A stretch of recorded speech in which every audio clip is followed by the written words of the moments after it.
Hello friends, मैं हूं समीर और आपके लिए मैं लेकर आया हूं फाइनल रिवीजन हिस्ट्री का आधुनिक भारत सेट 3। 2 सेट और मैंने पहले अपलोड कर चुका है, आप उसे देख लेंगे। ठीक है, अगर देख चुके हैं तो फिर से एक बार देख लीजिएगा, रिवीजन हो जाएगा। ठीक है, क्योंकि फाइनल रिवीजन का दौर है और जितना अधिक देखेंगे उतना ज़्यादा आपके दिमाग में मेमोरी बनेगा। ठीक है, तो आज जो हम पढ़ने वाले हैं आधुनिक भारत का सेट 3। इससे पहले कि आगे बढ़ें, जो पहली बार इस चैनल पर आए हैं प्लीज़ सब्सक्राइब कर लीजिए ताकि हमारा नया वीडियो आपको रेगुलर मिलता रहे। ठीक है, तो चलिए देखते हैं आज का पहला क्वेश्चन। पहला है, कानपुर में 1857 के विद्रोह का नेतृत्व किसने किया था? ठीक है, आंसर है नाना साहब ने। वो कौन थे? बाजीराव द्वितीय के पुत्र थे, लेकिन ये अपने पुत्र नहीं थे, ये गोद लिए हुए थे। इनका जो एक्चुअल पिता थे, ओरिजिनल, उनका नाम था माधव नारायण राव, जो जो बाजीराव द्वितीय के भाई थे। ठीक है, उनके भाई के बेटे नाना साहब, इनका एक्चुअल नाम था धोतू पंत। धोतू पंत, ठीक है, धोतू पंत। उनके बेटे को इन्होंने गोद लिया था। ठीक है, अब थोड़ा सा बात करते हैं कंपनी और नाना साहब के बीच का संबंध। ठीक है, कि अंग्रेज के साथ इनका संबंध क्या था और विद्रोह का कारण क्या बना। तो 1851 को उस समय जो पेशवा थे बाजीराव द्वितीय, इनकी मृत्यु हुई और इनकी मृत्यु के बाद अंग्रेजों ने राज्य हड़प नीति के तहत एक घोषणा किया था कि जो भी दत्तक पुत्र होंगे उनको राज्य नहीं मिलेगा और अंग्रेज़ों से जो पेंशन मिलता है वो भी नहीं मिलेगा। ठीक है, आप अपने आप को पेशवा घोषित नहीं कर सकते हैं, लेकिन इसके बावजूद नाना साहब ने अपने आप को पेशवा घोषित किया। ठीक है, और नाना साहब ने अंग्रेज़ों से काफ़ी बात बनाने की कोशिश की। ठीक है, लेकिन बात नहीं बनी। इसी बात पर खफा होकर कभी चुपके से तो कभी सामने आकर 1857 में इन्होंने महत्वपूर्ण भूमिका निभाई। ठीक है, चलिए नेक्स्ट देखते हैं। तात्या टोपे का वास्तविक नाम क्या था? तो तात्या टोपे का वास्तविक नाम था रामचंद्र पांडुरंग। ठीक है, इनके पिता का नाम था पांडुरंग और माता का नाम था रुक्मणी। ठीक है, यानी कि इनका एक्चुअल नाम रामचंद्र था, पांडुरंग अपने पिता के नाम को साथ में इन्होंने जोड़ा था। ठीक है, पांडुरंग टाइटल के रूप में लिया। तो आपको मालूम होना चाहिए कि जो तात्या टोपे थे एक्चुअल में नाना साहब के सैनिक सलाहकार थे, यानी कह सकते हैं सेनापति थे। ठीक है, चलिए नेक्स्ट देखते हैं। लखनऊ में 1857 के नेतृत्व किसने किया था?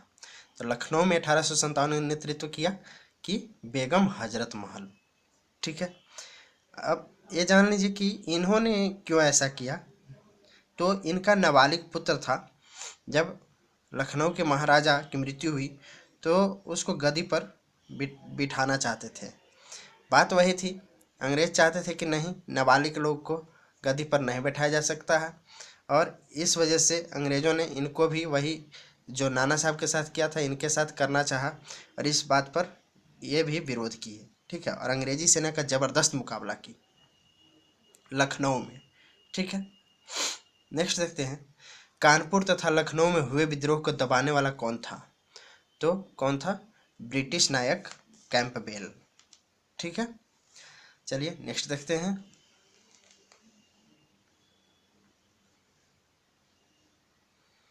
नेक्स्ट है, 1857 के विद्रोह को बर्बरता और सभ्यता के युद्ध किसने कहा? तो कहा था टी.आर. होम्स ने। ठीक है, बर्बरता भारतीयों के लिए यूज किया था और सभ्यता अंग्रेजों के लिए, टी.आर. होम्स। ठीक है, चलिए नेक्स्ट देखते हैं। खुद को बंगाल का शेर कौन कहता था? Lord Wellesley. चलिए, जब लॉर्ड वेलेजली की बात आई है तो थोड़ी सी जान लेते हैं। सबसे पहली बात तो ये कि सहायक संधि पहली बार इसने ही शुरुआत की। हालांकि इससे पहले जो बहुत पहले मैंने फाइनल रिवीजन के पहले सेक्शन में बताया था, डुप्ले एक अंग्रेज था। ठीक है, उसने भी सहायक संधि स्टार्ट किया था, लेकिन वेलेजली ने इसको मुख्य रूप से हथियार के तौर पर शुरू किया। इसी के समय में चतुर्थ मैसूर युद्ध हुआ, जिसमें टीपू सुल्तान मारा गया था। कलकत्ता में नागरिक सेवा में भर्ती किए गए लोगों के प्रशिक्षण देने के लिए फोर्ट विलियम कॉलेज की स्थापना इसी ने किया था। ठीक है, फोर्ट विलियम कॉलेज की स्थापना इसी ने किया था, किस लिए? ताकि जो प्रशासनिक सेवा में भर्ती हुए हैं लोग, उनको प्रशिक्षण दिया जा सके। नेक्स्ट है, बंगाल में द्वैध शासन की स्थापना किसने किया था? तो बंगाल में द्वैध शासन की स्थापना किया था रॉबर्ट क्लाइव में। अब बात आई है रॉबर्ट क्लाइव की, तो जानते हैं क्या है, कौन था। ब्रिटिश सेना में मात्र एक सैनिक था ये, ठीक है, वहाँ से ये भारत का गवर्नर बना, लेकिन समझदारी और सूझबूझ इसके पास इतनी थी कि इसको फिर ब्रिटिश सरकार ने गवर्नर बना दिया। इसने प्लासी और बक्सर का युद्ध जीतकर ब्रिटिश साम्राज्य की नींव को मजबूत किया था इसी ने। ठीक है, 1764 में वह भारत से इंग्लैंड चला गया। 1764 में ये भारत से इंग्लैंड चला गया था और 1774 में ये लास्टली आत्महत्या कर करके मरा। ठीक है, चलिए नेक्स्ट जानते हैं, बंगाल का प्रथम गवर्नर जनरल कौन था? बंगाल का प्रथम गवर्नर जनरल कौन था? तो था वारेन हेस्टिंग। कब से कब तक रहा? 1774 से 85 तक। ठीक है, चलिए वारेन हेस्टिंग के बारे में जानते हैं। 1750 ईस्वी में Warren Hasting East India Company के क्लर्क के रूप में कलकत्ता पहुंचा था, लेकिन अपनी कार्यकुशलता से जल्द ही कासिम बाजार का अध्यक्ष बन गया। 1773 में रेगुलेटिंग एक्ट के द्वारा 1773 में इसके द्वारा एक रेगुलेटिंग एक्ट बनाया गया और इसी एक्ट के द्वारा 1774 में बंगाल का गवर्नर नियुक्त किया गया। इसने बंगाल में द्वैध शासन की नींव डाली, मतलब द्वैध शासन इसी ने शुरू किया।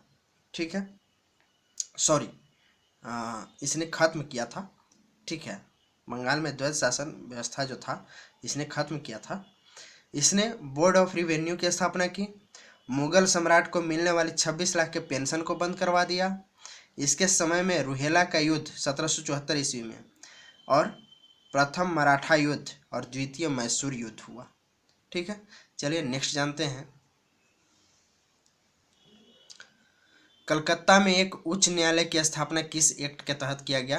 तो अभी आपको बता रहे थे रेगुलेटिंग एक्ट, वारेन हेस्टिंग के समय 1774 में रेगुलेटिंग एक्ट के तहत, इसी एक्ट के तहत क्या किया गया था? बंगाल का गवर्नर नियुक्त किया गया था वारेन हेस्टिंग को। चलिए नेक्स्ट, एकमात्र गवर्नर जिस पर महाभियोग चलाया गया था कौन था? Warren Hasting. अब महाभियोग क्यों चलाया गया था? तो हुआ यह था कि बनारस के राजा चेत सिंह से बिना कारण के रुपयों की अधिक मांग करना और निश्चित घोड़े की मांग करना। ठीक है, अब चेत सिंह ने किया है कि हाँ, एक और चीज़ है कि बनारस के राजा चेत सिंह से रुपयों की मांग तो अधिक किया ही, एक विशेष घोड़े की मांग किया और अवध के खजाने को लूटा। ठीक है, अब हुआ है कि ये एक अंग्रेज था जिसका नाम था बर्क। जब यह इंग्लैंड पहुंचा तो उसके बाद बर्क ने इस पर महाभियोग चलाया। ठीक है, लेकिन तमाम महाभियोग प्रमाणित नहीं हुआ और इसको तमाम जो भी इल्ज़ाम लगाए गए थे उससे मुक्त कर दिया गया। कहने का मतलब है कि कोर्ट भी अंग्रेज़ का और अपराधी भी अंग्रेज़ था और कहने का मतलब है कि सब कुछ उन्हीं लोगों का था, तो महाभियोग कहाँ से साबित होता। ठीक है, बंगाल में अस्थाई बंदोबस्त पद्धति को किसने लागू किया था? तो अस्थाई बंदोबस्त पद्धति को किसने लागू किया था? लॉर्ड कॉर्नवालिस ने 1793 में। अब जानिए कॉर्नवालिस के बारे में। पहली बात तो कि इसे 2 बार भारत का गवर्नर बनाया गया, पहली बार 1786 से 1793 ईस्वी तक और दूसरी बार 1805 में। लेकिन हुआ ये कि दूसरी बार जब बना तो 1805 में तो बना ही था, उसी समय बहुत कम समय में ही 1805 में ही इसकी मृत्यु भी हो गई थी लॉर्ड कॉर्नवालिस की। ठीक है, चलिए नेक्स्ट जानते हैं, भारत में प्रशासनिक सेवा का जनक किसे माना जाता है? लॉर्ड कॉर्नवालिस को। नेक्स्ट है, सहायक संधि का जन्मदाता किसे कहा जाता है? लॉर्ड वेलेजली को। ठीक है, लॉर्ड वेलेजली को। चलिए जानते हैं आगे पहले वेलेजली के बारे में। ये वेलेजली ने क्या किया? पहला बात तो कि सहायक संधि का प्रतिपादक आपको पहले भी बता चुके हैं 6 नंबर के क्वेश्चन में। ठीक है, इसी के समय में चतुर्थ मैसूरी युद्ध हुआ था जिसमें टीपू सुल्तान मारा गया। ठीक है, और भी कई चीज़ 6 नंबर क्वेश्चन में इसको मैं बता चुका हूँ। नेक्स्ट है, भारत का पहला गवर्नर जनरल कौन हुआ? तो था लॉर्ड विलियम बेंटिक। सबसे पहले मद्रास के गवर्नर बनकर के भारत में आए थे, लेकिन 1806 में वेल्लोर में सिपाही विद्रोह हो जाने के कारण उन्हें वापस बुला लिया गया था। लेकिन 21 वर्ष बाद यानी कि 1828 में, ठीक है, एक बार कब? 1806 में। 1806 में इन्हें वापस बुला लिया गया था। 1828 में फिर इनको क्या किया गया कि भारत का गवर्नर जनरल बना दिया गया। उस समय जो गवर्नर जनरल था लॉर्ड एमहर्स्ट, ये क्या इस्तीफा दे दिया था। ठीक है, इस वजह से पुनः इन्हें बनाया गया था। नेक्स्ट है, सती प्रथा 1829 तथा ठगी प्रथा 1830 में किसने समाप्त किया था? तो लॉर्ड विलियम बेंटिक ने। ठीक है, नेक्स्ट, बंगाल का विभाजन 1905 तथा रेलवे बोर्ड का गठन 1905, दोनों 1905 में ही हुआ था, किसने किया था? तो लॉर्ड कर्जन ने। ठीक है, चलिए कर्जन के बारे में जानते हैं। कर्जन कौन था? तो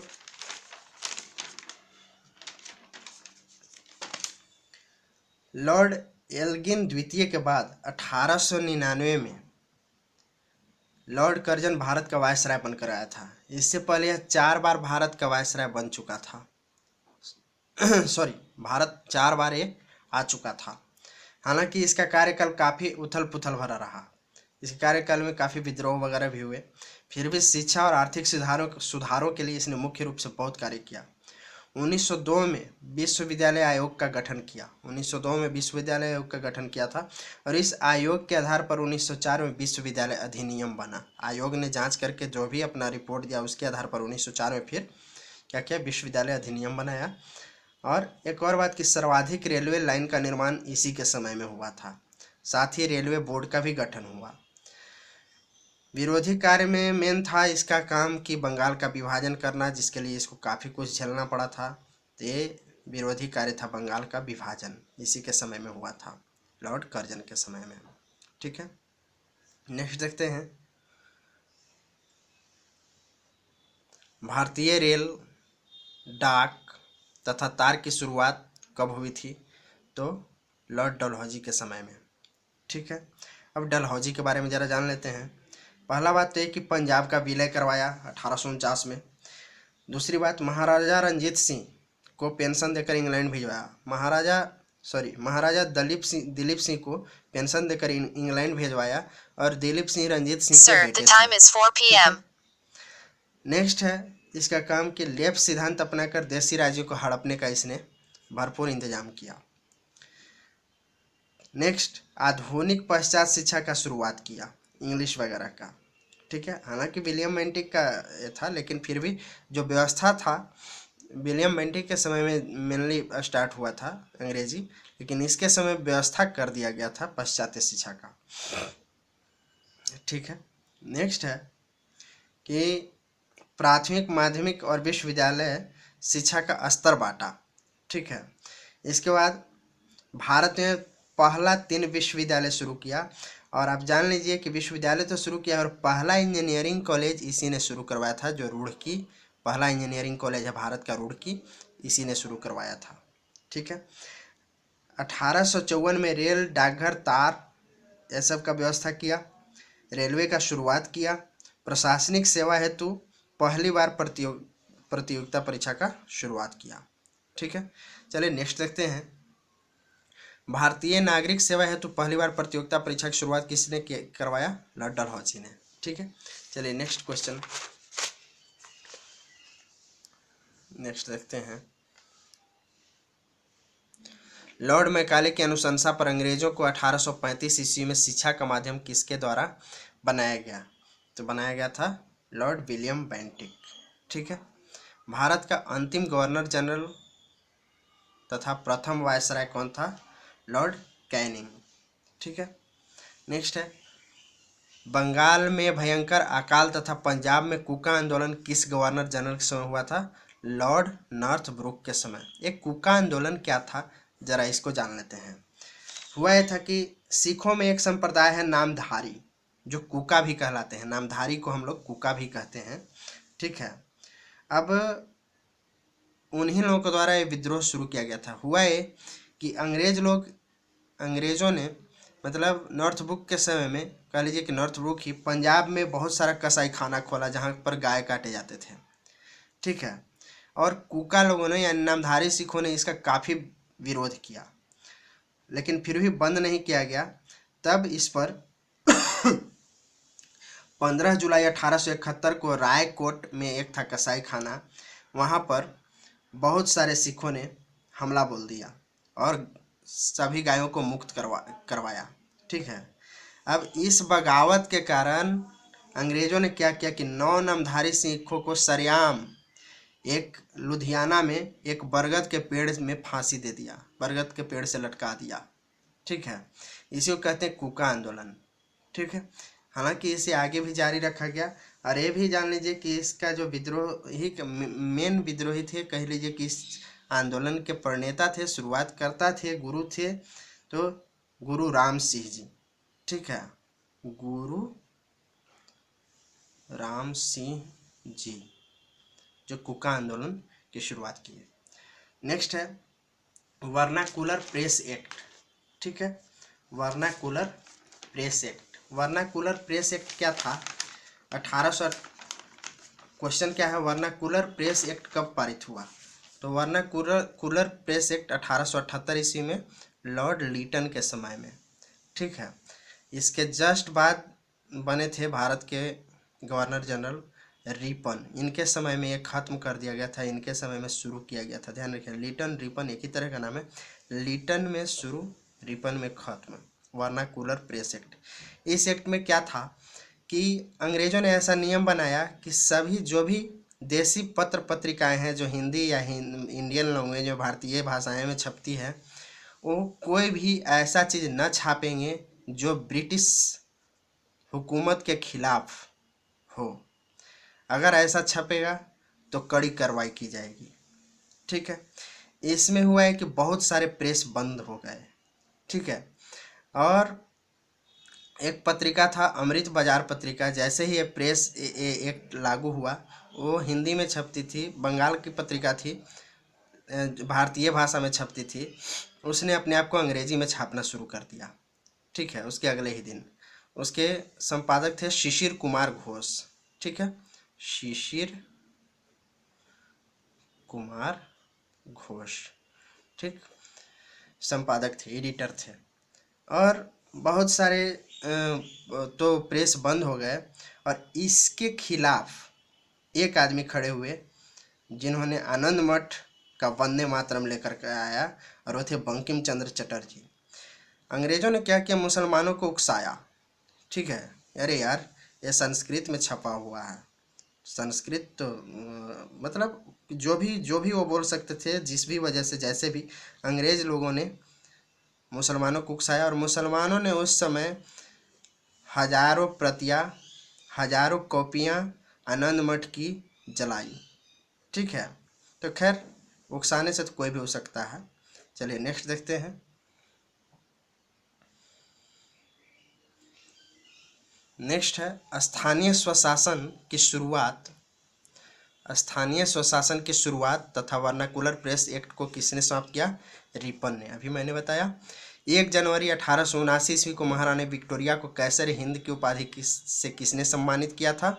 लॉर्ड लीटन ने। ठीक है। नेक्स्ट है कि बंगाल विभाजन को रद्द 1911 में किया गया था तथा राजधानी को कलकत्ता से दिल्ली स्थानांतरित किसने किया था? लॉर्ड हार्डिंग ने। आशा है आपको ये फाइनल रिवीजन का सेट 3 पसंद आया होगा। ठीक है, अगर पसंद आया तो आप कमेंट ज़रूर कीजिएगा कैसा लगा। Thank you friends.